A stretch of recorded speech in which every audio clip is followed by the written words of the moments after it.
Okay, balik po tayo. Alright, bago tayo magpatuloy, I just want to read this message from my kuya, June Urbano. Sabi niya, glad to see you speaking so animatedly again, my friend. It's an old friend of mine, si Mr. Shuli po. Salamat at nakikinig ka pa dyan, Kuya June. Alright, bumalik tayo dun sa executive order na gagawin ng Presidente now that the framework agreement has been signed. Aside from yung transition committee na kanyang ilalaan, no? Yun ang committee na magda-draft ng the Bangsamoro Basic Law, including proposals to amend the Philippine Constitution if necessary, if it cannot be accommodated within the existing framework of the Constitution. But these are, of course, that doesn't make it, whatever they agree upon doesn't make it mandatory, and if there is any changes in the Constitution that have to be done, it will have to be subject to the people's approval. Okay. The next one is that 15 miyembro daw ito. 7 manggagaling sa different parts of Mindanao at saka yung 8 manggagaling sa, 7 will be different sectors of the Bangsamoro, pero yung 8 ay i-nominate ng MILF. So dito natin nakikita na magkakaroon ng Transition Committee na pag-aaralan lahat ng issues para ito ay maisaayos at mailagay sa tamang lugar. And then, of course, that's basically recommendatory, subject to the approval both of the MILF as well as the government of the Republic of the Philippines. Okay, before I go ahead, we've got some more text, 0926-679-9529 from Ruel of Quezon City. Good evening, sir. Many Muslims are hoping na magkaroon ng magandang bunga ang Bangsamoro peace agreements. But why Nur Miswari hates the signing agreement and is mad at Pinoy? Do you think gusto lang ni Miswari na magpapansin dahil gusto niya uli hawakan ang ARMM o media mileage niya lang ito because he was running for governor again? Well, I cannot speak for Chairman Nur Miswari of the MNLF. I am hoping that his motivations are good. I am concerned na binabanatan niya agad at kinokontra niya ito. And then, alam po ninyo kasi yung tinatawag na saber rattling, mga pananakot, heightened threats, etc., etc. At tapos sasabihin, hindi, siguro, babalik kami sa kultura ng baril, is not helpful. And maybe time has passed him by, maybe masyado nang na-fix ang kanyang mga ideya, hindi na niya kaya ngayong magbago o sumama sa panibagong agos na kagustuhan ng mas nakakarami. Kasi alam po ninyo, talaga naman nakakasawa din ang kultura ng baril eh. Wala nang ginawa kundi magbarilan. Tsaka also, of course, we have to take a look at it. Minsan nasasanay tayo masyado sa kapangyarihan. Pag medyo nawawala ka na, nagsasour graping ka na. Let's hope that that's not his motivation. But if it is, then we just suggest to Chairman Nur, why don't you let things go first and involve yourself in part of the process, and later on when the plebiscite comes to choose the representatives of the Bangsamoro Autonomous Region, you can always run for office. Then tingnan natin kung mananalo ka. Para sa ganon, kung hindi ka naman tangkilikan ng tao, hindi ka dapat magalit. Talagang ganyan po nangyayari. From 0905-735-8193. Magandang gabi po. Anong ibig mong sabihin na magtunggali na lang ang lakas ang ML at kung sino ang matira ay siyang dapat mamuno ng ARMM? In an election po, hindi magtutunggali para magbarilan. Hindi po yun ang sinasabi ko. In other words, the leadership in the autonomous region should be subject to an affirming plebiscite by the people na nakatira dun sa ARMM, dun sa autonomous region, para sa ganun nalalaman natin na ang tao hindi namumuno dahil lang sa puwersa ng baril. There is nothing democratic about that. So I think the inclusion of a democratic framework, even if it's not maybe the perfect one, by requiring or looking for the people's ability to say yay or nay, oo o hindi, kung sino man ang nagpapanggap na gustong mamuno ng autonomous region, I think it's a healthy one. It's a healthy tradition and part of modern living. We are no longer living in the 15th century. But I think it's very, very nice and very, very important that even in the Middle East, we are seeing some elements of a democratic framework beginning to evolve. Now, mind you, I do not deceive myself into thinking that that's now the perfect thing. Or they have many, many more years and experiences to go through. But the fact that it is part of the framework agreement, I think, is a good thing. So, hindi ko sinasabing magtunggali sila in a way other than in the politics of the place through seeking public approval for their leadership. Para sa ganung paraan, pwede natin sabihin na kung sino man ang namumuno diyan sa eventually lalabas yan sa Bangsamoro and region, autonomous region na yan, carries the support of the majority of the people. Okay, 0905-280-8503, Jose Diokno Suan of Balagan, Lanao Sur. Good PM, sir. Sa Bangsamoro Agreement, pwede ba magkaroon ng Prime Minister ma-elect? Well, a lot of what is going to result there in a kind of a parliamentary form of government structure may well include that of a Prime Minister. Kasi tatawag nga doon, ministerial form of government. Well, the details of that will come out as it is the negotiations go through and the studies go through by the transition committee. They will begin to define more the political process that will obtain, no, siyang mangingibabaw dun sa lugar na yon, paano mahalala ang mga representative ng tao, paano madedetermine. But usually, in a parliamentary election, yung mga nahalal, lagay mo para maging miyembro ng parlamento, sila ngayon ang mimili ng kanilang mga prime minister at saka ministers of the different departments in that autonomous region. Alright, so 0919-643-2004. It is impossible for humans to establish any perfect form of government. How right you are, because the time is near when Jesus Christ our Lord will come, all races will come to an end. Well, I personally, I believe that the Lord is coming soon, but I don't mean to say that all races will come to an end. We might find universality in Christ, but we remain Filipinos. I don't think I'm going to become a non-entity just because Jesus comes, or that I will become American or European or this. No, we will retain our own identity here, but our allegiance will be to our Lord. So yun lang naman ang kaibahan doon. And you are right that democracy, even for example, that is being touted by all of the Western governments, it's not a perfect form of government, but this is what Winston Churchill had to say about that. It may be slow, it may be inefficient, but in the long term, it is the best form of government for handling human affairs. And to me, democracy is good, true democracy, because there are some governments that tawag sa kanila democracy, pero yung pala rule of law o by the gun ang nangyayari, rule by force and intimidation. Because I think it is the form of government, if I must choose, no, it's the form of government that best protects human rights, because it recognizes the value of each human being. Whereas other forms of government, socialism and state, raise up the value of the state and minimize the value of the individual. Yung po ang malaking kaibahan na kailangan siguro makita niyo kung bakit napakahalaga sa ating bansa ang democratic form of government.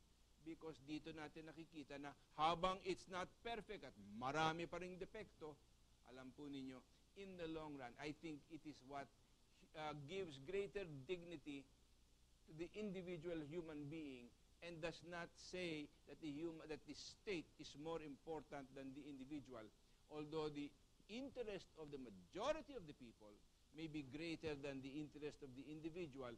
We cannot and we should not try to strive for progress based on pang-aapi sa bawat isa o sa isang individual. From 0948-323-449, ano po ba ang mangyayari sa Bangsamoro Framework? Magsasagawa ba ulit ng eleksyon? Ibig po bang sabihin, pwedeng kumandidato ulit yung mga nakaupo ngayon sa ARMM? Alam po ninyo, when the Transition Committee develops that, it would seem to me that the preservation of the political rights of most of the people within the ARMM framework would make them eligible to become members of the ARMM Parliament. But the question is, anong mga powers or mga political parties ang i-evolve in the ARMM framework, hindi pa siyempre natin masabi. Pero what we are trying to do is, yun nga, tingnan natin, pag-aaralan ng Transition Committee kung paano ngayon gagawin yun. But that there will be some kind of electoral process there to validate the establishment of a degree of democracy within the ARMM, I think is part of the framework of agreement. What the eventual peace agreement will be, I am hoping, will be an affirmation of some of these democratic principles for governance, meaning to say, ang consent ng tao kasama sa proseso ng pangangasiwa ng nangyayari doon sa autonomous region na yan. Alam po ninyo, tingnan natin din dito pang iba dito, no? Habang ino-organize itong Transition Committee, kasi hindi pa lumalabas po yung executive order na dapat ilabas ni Presidente Noynoy in order to be able to give teeth to this framework peace agreement, alam po nyo dyan, the negotiating panels will continue to work on the annexes on power sharing, wealth sharing, normalization, and transitional mechanisms that are aimed to be finished within this year. So, ito natin nakita na ang first aim nitong Transition Committee is to finish certain guidelines and details with respect to some of these areas na sinabi ko nga sa inyo bago pa matapos ang taon. Well, there is not much time left to be able to iron that out, but I am hoping that they can do it at least by the first quarter. Maski na first quarter of 2013. Kanya lang, everybody's gonna be so busy in elections, etc., etc. We hope they can pay enough attention and time to all of this. Okay? And then, eventually, the question of when the effectivity of the peace agreement will come up is the big question. Now, ang isang magandang nakita ko dito sa agreement, sa framework na ito, is that maski na hindi pa na-define, no? Hindi pa na lalagay lahat ng detalya, that they will gradually decommission the armed forces. Well, ayaw naman natin biglang pilitin na mag-decommission tapos wala ng armed forces ng MILF.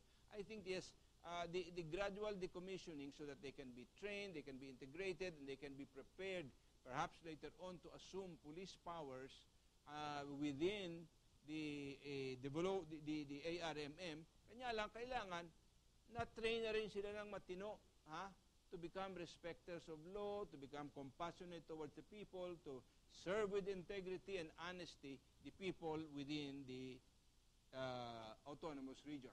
From 0920-452-3416, nagbago man ang aming reliyon at naging Christian kami, dapat tandaan nila na may karapatan din kami magdesisyon sa Mindanao. Si Jafar mismo, alam niya, kaya nga nagbalik Islam sila. Well, I don't think that it necessarily says that the Bangsamoro Autonomous Region is going to be 100% Muslim. No, Christians can live there as well. And I don't think, if once peace prevails, then I think it's going to be a lot easier to see how the Christians and the Muslims are going to coexist in peace and hopefully with love for one another. Okay? From 0922-522-28, ano ba ito? 0922-522-8600. Sir Ray, good PM. Ang tanong ko, kung maapektuhan ba ang government existing land reform and taxation law sa Bangsamoro framework, from Pastor Lito Ereso of Cagayan de Oro City. Thanks, God bless. I would imagine that there is going to be some effect, but I would like to think also that once the autonomous region comes up, they will also understand and would want to see a certain degree of land reform happening. Kasi under traditional Muslim policies, land is owned in common. Walang isang tao magsasabing, hindi, ari ko ito, ari ko ito, ari ko ito. But it will be very difficult, I think, because the torrent system is already pretty much established even in Mindanao and even in the ARMM. Meron ng mga titulo at lahat yan, that they will also recognize the noble objectives of land reform. To be able to give people a piece of land that they can farm and call their own, and that they will be helped by the autonomous government there to develop their piece of property and make it productive so that they can enjoy a level of prosperity that they have not enjoyed before. At least that would be my hope. And I'd like to encourage the MILF to try to incorporate land reform as part and parcel of their own objectives once the autonomous region becomes fully developed. And the government, I'm sure, will be more than delighted to help them try to craft more effective land reform than what we have. Nako, yung land reform natin naging problema ang gusto. It has become a politicized, abused thing that has worked to the detriment of the farmers themselves. Kanya dato, matagal ko na sinasabi, nadinig naman niyo ako, no? Hindi ko naman tinatago, tingin ko, ang naging pinakamalaking biktima ng land reform dito sa atin, alam niyo kung ano? Yung productivity ng mga farmers mismo. Bakit? Wala yung mga support structure na dapat ibigay ng pamahalaan. Kulang na kulang na kulang. From 0905-220-9525, maganda sana kung wala na awayan, gaganda ang pamumuhay. Pero ang mga leader ang may gawa na ang hindi pagkakaunawaan dahil sa kanilang policy at interpretasyon. From Lito of Las Piñas. Well, alam po ninyo, in any kind of situation, the quality of leaders is always going to be important. Now, why am I hopeful about this agreement? Because they have voluntarily sought peace. And they have said, ayaw na namin ng awayan. Now, leaders who are able to make such quality judgments, in my view, are fairly good leaders. Now, I don't know what they have done in the last 10 years. Hindi ko natitingnan yun, no? When everybody was filled with anger and hatred and bakbakan na lang ng bakbakan at alitan ng alitan. But I am happy and I'm glad that medyo para bagang biglang nagkaroon ng liwanag ang kanilang mga utak and they began to see larger issues that were more important than the emotional content of your heart. Kasi kung pababayaan lang natin ang emosyon ng umiral, ay kaawa-awa naman po tayong lahat. And this is where I am saying many times, ginagamit natin ang relihiyon to justify some of the negative emotions that we feel. And sa akin, kung magkakaroon ng pagbabago doon, ito sa akin ang parang halimbawa ng magandang pagbabago. From 0905-280-8503. Salamat po, sir, at ako ay naliwanagan sa mga explanation mo. From Jose Diokno Suwan of Balabagan, Lanao del Sur. Mabuhay ka, kapatid na Jose Diokno Suwan of Balabagan, Lanao del Norte, Balabagan, Lanao del Sur. Well, you can communicate some of your better understanding. If it resulted, as watching this program, into a better understanding of what's happening and makes you more hopeful, spread the good news, will you? And tell all of your friends and your neighbors. From 0930-791-5261, if 10% of an area will petition to be included in the Bangsamoro territory, what will happen to the 90%, especially if they are Christians? Alam po ninyo, kailangan diyan titingnan na the majority will have to petition. 10% petitioning that the area be included in Bangsamoro territory in an indigenous geographical area where 90% are Christians. The 10% petition, I don't think is going to be necessarily binding on the other 90%. Kasi hindi, like in the area of Palawan, I think the agreement there, according to President Noynoy, is hindi kasama ang Palawan because it was never really part of an indigenous area or something that that was part of the Moro territories from 19 tralala or whenever historically. Okay, so I think that you cannot, let us not take the attitude that because there are some Muslims in our midst that they can cause the whole area to become part of the Bangsamoro Republic. That's not going to happen. From 0910-890-9360. Good PM, sir. Bakit galit si Ms. Wari sa framework agreement? Abu Ali from Davao City. Well, siguro medyo tingin niya, nawawala siya sa eksena o parang nababaliwala ang kanyang kahalagahan, ang kanyang importansya. And people who are accustomed to power and prestige and being lionized by society. There was a time when everybody was interviewing him, etc., etc. Pero hindi na natin masasabing ganun ang nangyayari. So, maybe that's part of it. But, it takes time for people to adjust to these new developments. Give him time. I think maybe in time he will swing around and become much more cooperative. But I hope that they can also give him a more positive role in the scheme of things and that they can also put aside and set aside their own suspicions and lack of trust among the different tribes. Kasi si Nur, Tausug yan eh. MILF, mga Mindanaoans yan, mga Ranawats. And they have, historically, they have always been suspicious of each other. Yun naman din ang problema. From 0999-993-6035. Good eve po, hanggat ang vested interest ay nandyan, it will not prosper. Alam po ninyo, ang vested interest hindi mawawala. But you know, if we believe that there is a God of history, things will change according to God's plan. And ako, I continue to just pray before the Lord that peace and righteousness will prevail in this nation. And ako, ang tingin ko dito, the tremendous breakthrough in Mindanao in this agreement, to me, is a tremendous affirmation from the Lord about what He wants. You know, ito nga sinasabi ko, no? Even in Scripture, tinitingnan natin, alam mo sinasabi dyan, God said, I will prosper Ishmael. Ano sasabihin natin? And Ishmael is the father of the Arabic nations, the Arabic people.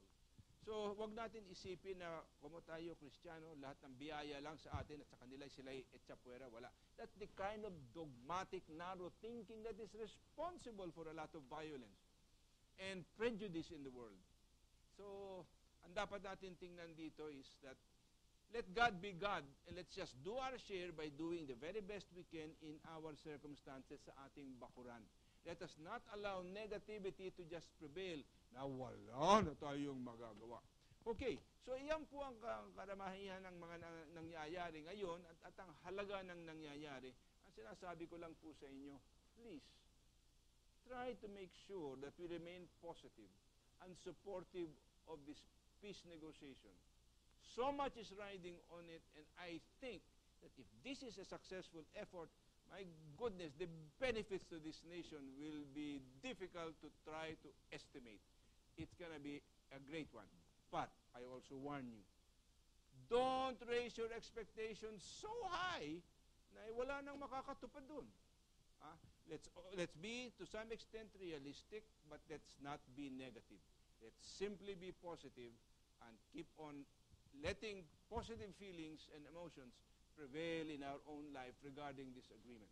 We want peace in Mindanao, an honorable peace, but peace nonetheless, recognizing everybody's right to pursue their happiness the way they want to.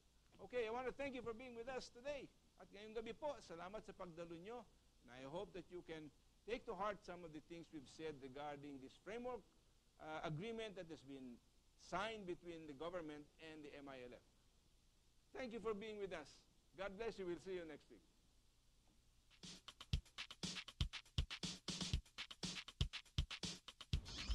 Magandang gabi po sa inyong lahat. Welcome to our show, Heartbeat. Ay, marami pong salamat. Marami rin yung lalaki, ang ayaw rin ng divorce. Change, meaning introduction of new policies. Natutuwa ako na Dito, And Linggo. all that, or just Katito. buwan ng linggo ng kanyang panunungkulan. It went from 5 peso and 30 cents